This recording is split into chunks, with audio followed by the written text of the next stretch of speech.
क्या तुमने कभी शिवलिंग को सच में देखा है? नहीं, ऐसे नहीं जैसे रोज मंदिर में देखते हो। मैं पूछ रहा हूं, क्या तुमने कभी उसे समझने की कोशिश की है? क्या तुम जानते हो कि जिस शिवलिंग के आगे तुम रोज सिर झुकाते हो उसका असली अर्थ क्या है? क्या तुम्हें पता है कि शिवलिंग किसी मूर्ति का रूप नहीं है? क्या तुम जानते हो कि शिवलिंग पुरुष या स्त्री का प्रतीक नहीं है, जैसा कि 99% लोग मान लेते हैं? और सबसे बड़ा प्रश्न, अगर शिवलिंग सिर्फ पत्थर नहीं है तो फिर वह है क्या? आज की यह वाणी सुनने के बाद तुम शिवलिंग को कभी भी पहले जैसी दृष्टि से नहीं देख पाओगे। इस वीडियो को अंत तक जरूर सुनना, क्योंकि जो ऊर्जा अंत में तुम्हें मिलेगी वह तुम्हारे जीवन का रुख बदल देगी।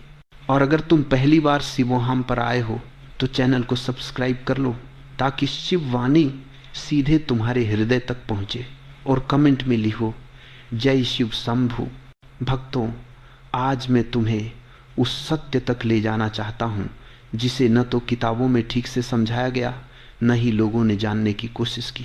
क्योंकि सत्य हमेशा शोर में नहीं होता, सत्य अक्सर मौन में छिपा होता है, और शिव मौन के ही देवता हैं। शिवलिंग को समझने के लिए सबसे पहले हमें यह भूलना होगा कि हमें अब तक क्या बताया गया, क्योंकि जो दिखाया गया वह पूरा सत्य नहीं था। आज शिवलिंग को लेकर समाज में दो तरह के लोग हैं। एक वे जो बिना प्रश्न किए पूजा करते हैं, और दूसरे वे जो बिना समझे उसका अपमान करते हैं। दोनों ही सत्य से दूर है। शिवलिंग न तो अंधी आस्था का विषय है और न ही तर्कहीन आलोचना का। शिवलिंग चेतना का प्रतीक है। पर यह बात समझने के लिए पहले यह जानना आवश्यक है कि शिव कौन है। शिव कोई व्यक्ति नहीं है, शिव कोई राजा नहीं है, शिव कोई सीमित रूप नहीं है। शिव शब्द का अर्थ है जो नहीं है वही सब कुछ है, जो शून्य है वही पूर्ण है। और शिवलिंग उसी शून्य और पूर्णता का प्रतीक है। लिंग शब्द ने ही सबसे अधिक भ्रम पैदा किया है। आज के समय में लिंग शब्द को केवल शरीर से जोड़ दिया गया है, लेकिन प्राचीन संस्कृत में लिंग का अर्थ होता है चिन्ह, प्रतीक, संकेत। जैसे धुएं से आग का अनुमान लगाया जाता है, वैसे ही लिंग से सत्य का। शिवलिंग का अर्थ है वह चिन्ह जिसके माध्यम से शिव को जाना जा सके, न कि वह वस्तु जिसकी पूजा करके सब कुछ समाप्त हो जाए। शिवलिंग कोई अंतिम सत्य नहीं है, वह सत्य की ओर संकेत करने वाला द्वार है। पर 99% लोग उसी द्वार को ही मंजिल मान बैठे हैं। शिवलिंग का आकार भी कोई संयोग नहीं है, ऊपर उठता हुआ अंडाकार रूप। यह रूप जीवन का मूल है। पूरे ब्रह्मांड में सृष्टि की शुरुआत इसी रूप से हुई है। आधुनिक विज्ञान जिसे कॉस्मिक एग कहता है, वही शिवलिंग का मूल भाव है। जब कुछ भी नहीं था, न समय, न आकाश, न दिशा, तब एक चेतना थी जो स्थिर थी, और उसी स्थिरता से सब कुछ उत्पन्न हुआ। शिवलिंग उसी स्थिर चेतना का रूप है। अब ध्यान दो, शिवलिंग हमेशा स्थिर होता है। वह चलता नहीं, वह बदलता नहीं, वह प्रतिक्रिया नहीं करता, पर उसी के चारों ओर पूरा जीवन घूमता है। क्या यह संयोग है? नहीं, यह संदेश है। शिवलिंग हमें सिखाता है कि जीवन में स्थिर रहकर भी सब कुछ संभव है। जो व्यक्ति अपने भीतर शिव को स्थिर कर लेता है, उसके जीवन में हलचल बाहर होती है, भीतर नहीं। और यही शिव का मार्ग है। अब प्रश्न उठता है, शिवलिंग के नीचे योनि क्यों होती है? यही वह प्रश्न है जिसे समाज ने सबसे अधिक गलत समझा। योनि शब्द को भी केवल शरीर से जोड़ दिया गया, जबकि योनि का वास्तविक अर्थ है स्रोत, आधार, जन्म स्थान। शिवलिंग बिना योनि के अधूरा है, और योनि बिना शिवलिंग के निष्क्रिय। यह पुरुष और स्त्री का नहीं, चेतना और ऊर्जा का मिलन है। शिव चेतना है, शक्ति ऊर्जा है। जब चेतना ऊर्जा से मिलती है तभी सृष्टि चलती है, और यही शिवलिंग का सबसे गहरा अर्थ है। पर जो आंखें केवल बाहर देखती हैं, उन्हें यह कभी दिखाई नहीं देता। शिवलिंग पर जल क्यों चढ़ाया जाता है? क्या यह केवल परंपरा है? नहीं, जल स्मृति का वाहक है, जल ग्रहण करता है। जब भक्त शिवलिंग पर जल चढ़ाता है तो वह अपनी स्मृति, अपना बोझ, अपना अहं शिव को समर्पित करता है। जल का ठंडा होना शिव के वैराग्य का प्रतीक है। शिव तपस्वी हैं, शिव विरक्त हैं, शिव भीतर की आग को शांत करने वाले हैं। इसीलिए शिवलिंग पर जल गिरते ही एक ध्वनि उत्पन्न होती है। वह ध्वनि केवल कानों से नहीं, चेतना से सुनी जाती है। शिवलिंग का अर्थ समझने वाला व्यक्ति पूजा नहीं करता, वह ध्यान करता है। वह शिव को मांगता नहीं, वह शिव बनना चाहता है। और यही सबसे बड़ा अंतर है। जो लोग शिव से मांगते हैं वे अभी द्वार पर खड़े हैं। जो लोग शिव को समझते हैं वे भीतर प्रवेश कर चुके हैं। भक्तों, आज समाज ने शिवलिंग को छोटा कर दिया है, पत्थर बना दिया है, विवाद बना दिया है, जबकि शिवलिंग स्वयं विवाद से परे है। वह न पक्ष में है न विपक्ष में, वह केवल साक्षी है और साक्षी बनना ही शिव का मार्ग है। भक्तों, अब मैं तुम्हें उस रहस्य के द्वार पर ले जा रहा हूं जहां से लौटने के बाद मन पहले जैसा नहीं रहता, क्योंकि अब प्रश्न बाहर के नहीं है, अब प्रश्न तुम्हारे भीतर उठेंगे। क्या तुम जानते हो कि शिवलिंग और मानव शरीर के बीच एक गहरा संबंध है? क्या तुमने कभी सोचा है कि ऋषियों ने शिवलिंग को ऐसे ही आकार में क्यों देखा? क्या यह केवल कल्पना थी या फिर अनुभव? सत्य यह है कि शिवलिंग की खोज नहीं की गई थी, शिवलिंग को देखा गया था। ध्यान की अवस्था में जब ऋषि अपने शरीर से ऊपर उठ चुके थे, जब वे केवल देह नहीं थे, चेतना थे।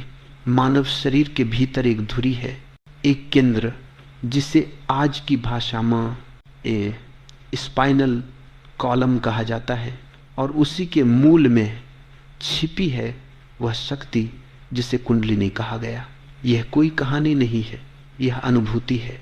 जब यह शक्ति जागती है तो वह ऊपर की ओर उठती है, ठीक उसी प्रकार जैसे शिवलिंग ऊपर की ओर उठा हुआ है। क्या यह संयोग है? नहीं, यह संकेत है। शिवलिंग मानव शरीर का बाहरी प्रतीक है और मानव शरीर शिवलिंग का जीवंत रूप।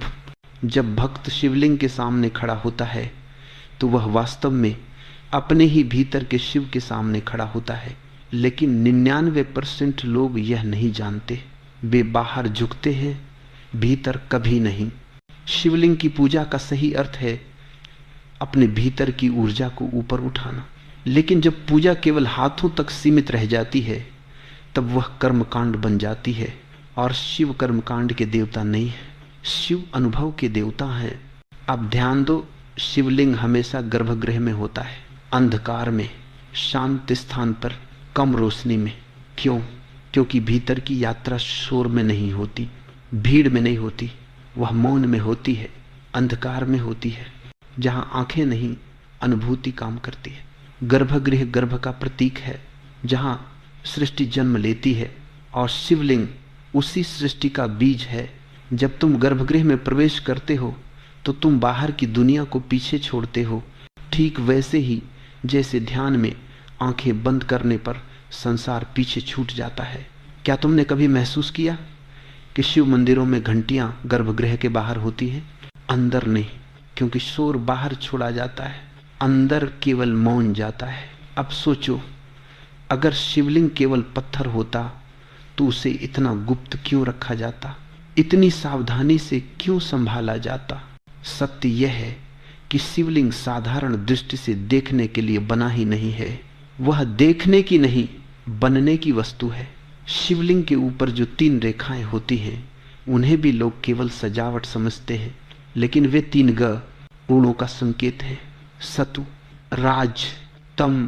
पूरी सृष्टि इन्हीं तीनों से बनी है और शिव इन तीनों से परे है। इसीलिए भस्म 3 रेखाओं में लगाई जाती है। भस्म का अर्थ है जो जल चुका है, जो समाप्त हो चुका है। शिवलिंग पर भस्म लगाना यह स्मरण कराता है कि यह शरीर भी एक दिन भस्म होगा, और जो भस्म से परे है वही शिव है। अब प्रश्न उठता है, क्या घर में शिवलिंग रखना उचित है?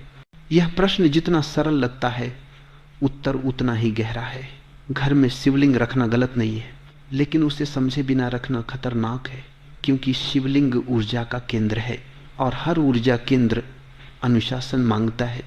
शिवलिंग को घर में रखकर भी अगर मन अशांत है तो कारण शिव नहीं है। कारण यह है कि शिव को केवल सजावट बना दिया गया है। शिवलिंग रोज तुम्हें याद दिलाता है स्थिर रहो, पर अगर तुम्हारा जीवन केवल इच्छाओं की दौड़ है तो यह टकराव पैदा करता है। इसीलिए प्राचीन समय में कहा गया कि गृहस्थ के लिए शिव की भक्ति अलग रूप में होनी चाहिए। लिंग स्थापना कोई सामान्य प्रक्रिया नहीं है, यह भीतर की तैयारी मांगती है। लेकिन आज बाजार में शिवलिंग मिलते हैं जैसे कोई वस्तु हो, और लोग बिना समझे उन्हें उठा लाते हैं, फिर कहते शांति नहीं है। शांति शिव देता नहीं, शांति शिव बनकर आती है। अब समझो, शिवलिंग पर चढ़ाई जाने वाली हर वस्तु का अर्थ है दूध पोषण, जल स्मृति, बेलपत्र 3 गुणों पर नियंत्रण, धतूरा विष से निर्लिप्तता, भस्म मृत्यु की स्वीकृति। शिवलिंग हमें सिखाता है कि जीवन को दबाकर नहीं, समझकर जिया जाता है। शिव भोग के विरोधी नहीं है, वे आसक्ति के विरोधी हैं, और यही अंतर बहुत कम लोग समझते हैं।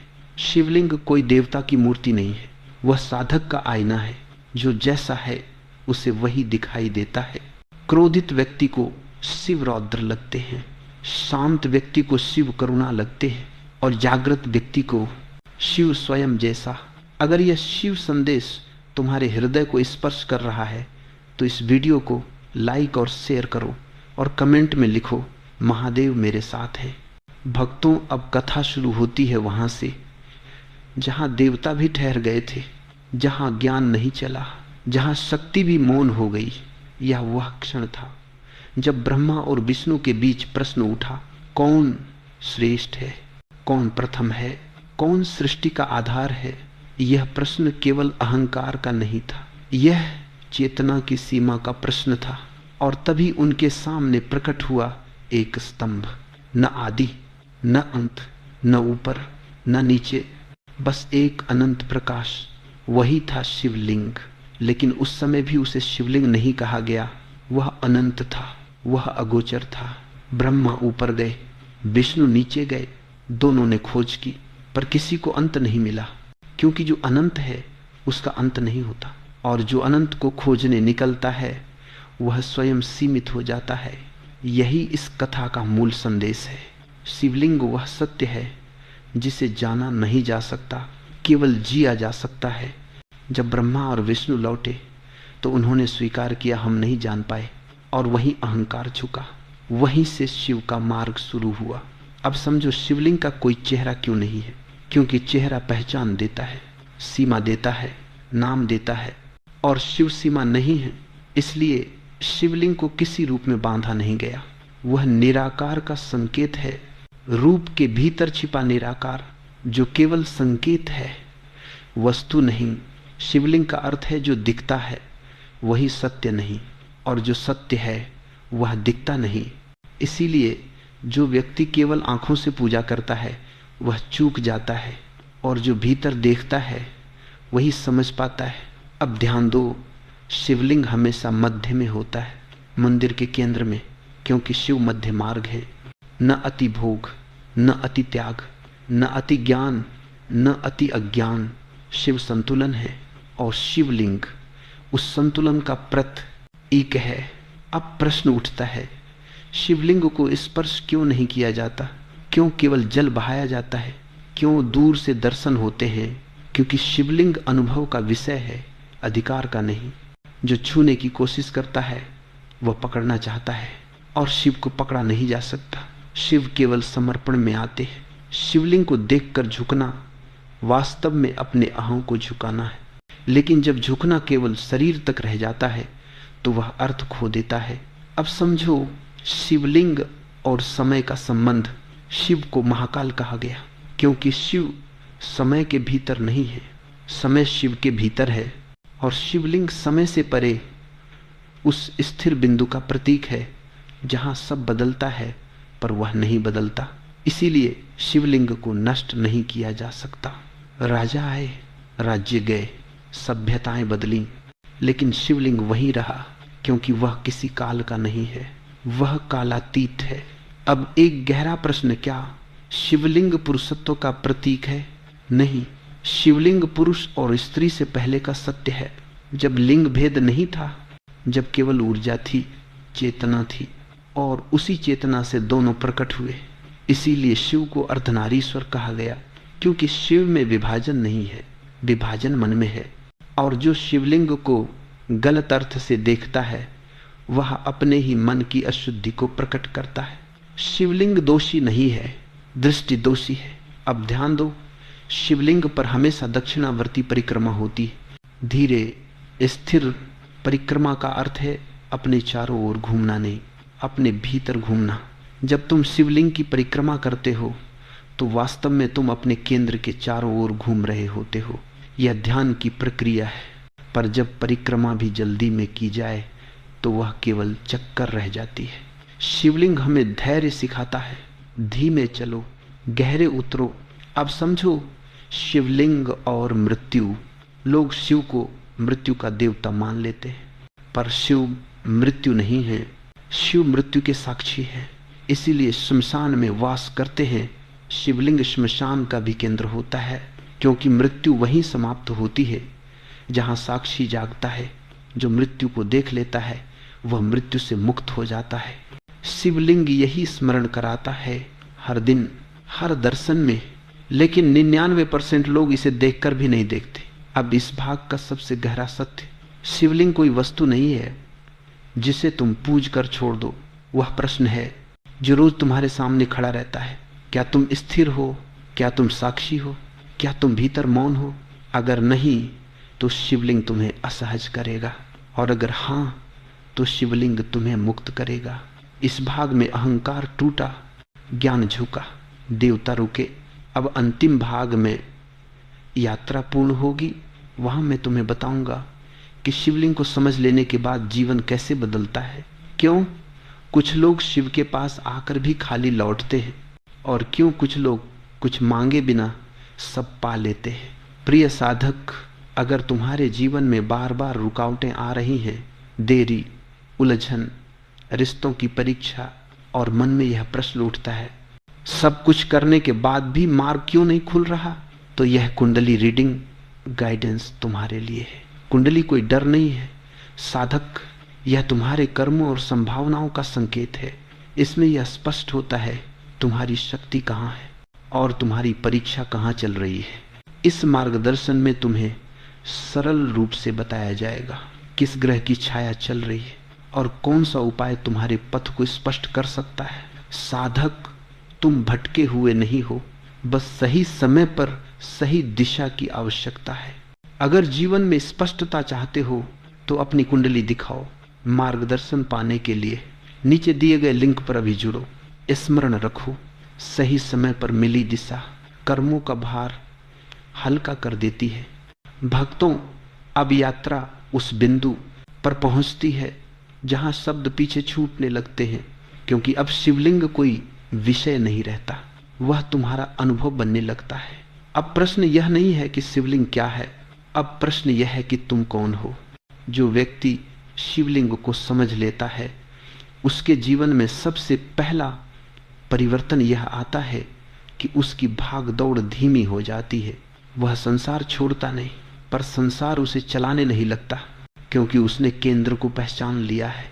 शिवलिंग केंद्र का प्रतीक है, और जो अपने केंद्र में आ जाता है वो हर परिस्थिति में स्थिर रहता है। अब समझो क्यों कुछ लोग वर्षों शिव की पूजा करते हैं फिर भी खाली रहते हैं, क्योंकि वे शिव को पाने जाते हैं। और शिव पाने की वस्तु नहीं है, शिव खोने की प्रक्रिया है।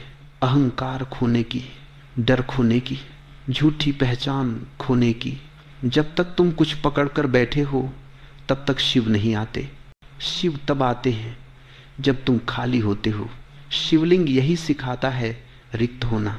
जो खाली है वही भर सकता है। अब ध्यान दो, शिवलिंग मौन है, वह उपदेश नहीं देता, वह चिल्लाता नहीं, वह वादे नहीं करता, वह बस उपस्थित है, और यही उसकी सबसे बड़ी शक्ति है।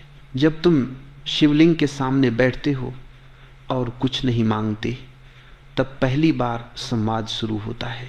तब मन शोर करता है, यादें आती हैं, डर उठते हैं, योजनाएं चलती हैं, और अगर तुम टिके रहते हो तो धीरे धीरे सब शांत होने लगता है। वही क्षण शिव का है जहां कुछ घटता नहीं पर सब बदल जाता है। अब समझो, शिवलिंग को समझने के बाद भक्ति का अर्थ बदल जाता है। भक्ति अब डर से नहीं होती, लालच से नहीं होती, वह प्रेम से भी आगे जाती है। वह पहचान बन जाती है। तुम शिव को अलग नहीं देखते, तुम हर स्थिति में शिव को पहचानते हो, दुख में, सुख में, हानि में, लाभ में, क्योंकि शिव हर रूप में साक्षी है। अब प्रश्न उठता है, जीवन में कर्म कैसे बदलते हैं? शिवलिंग सम झने वाला व्यक्ति कर्म करता है पर बंधता नहीं, क्योंकि उसने जान लिया है कि वह करता नहीं है, वह माध्यम है। जैसे शिव सृष्टि का कर्ता नहीं है, साक्षी है, वैसे ही साधक भी धीरे धीरे साक्षी बन जाता है और यही मुक्ति का द्वार है। अब ध्यान दो, शिवलिंग और भय, मनुष्य का सबसे बड़ा भय है मृत्यु। पर जो व्यक्ति रोज शिवलिंग के सामने बैठता है वह मृत्यु से भागता नहीं, वह उसे देखता है, समझता है। और जो मृत्यु को देख लेता है वह जीवन को सही अर्थ में जीने लगता है। इसीलिए शिवलिंग जीवन से भागने का नहीं, जीवन में उतरने का प्रतीक है। अब एक बहुत सूक्ष्म सत्य, शिवलिंग को समझने के बाद शब्दों में शिव की चर्चा कम हो जाती है, क्योंकि अनुभव बोलने से गहरा होता है। ऐसा व्यक्ति प्रचार नहीं करता, वह प्रभावित करता है।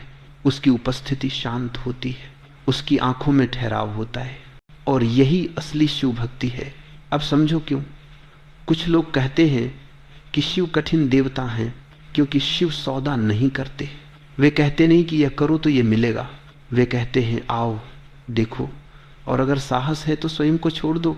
इसीलिए बहुत लोग रास्ते से लौट जाते हैं, क्योंकि स्वयं को छोड़ना सबसे कठिन तपस्या है। शिवलिंग उस तपस्या का प्रतीक है। अब अंतिम बात, अगर आज के बाद तुम शिवलिंग के सामने जाओ तो कुछ मत मांगना, बस बैठ जाना, देखते रहना, सांस को महसूस करना, और जब मन भागे तो उसे पकड़ने की कोशिश मत करना, बस साक्षी बने रहना। यही शिव का ध्यान है, यही शिवलिंग का वास्तविक अर्थ है। शिव बाहर नहीं उतरते, तुम भीतर उठते हो, और जब तुम भीतर उठते हो तब जो मिलता है उसे शब्दों में नहीं बांधा जा सकता।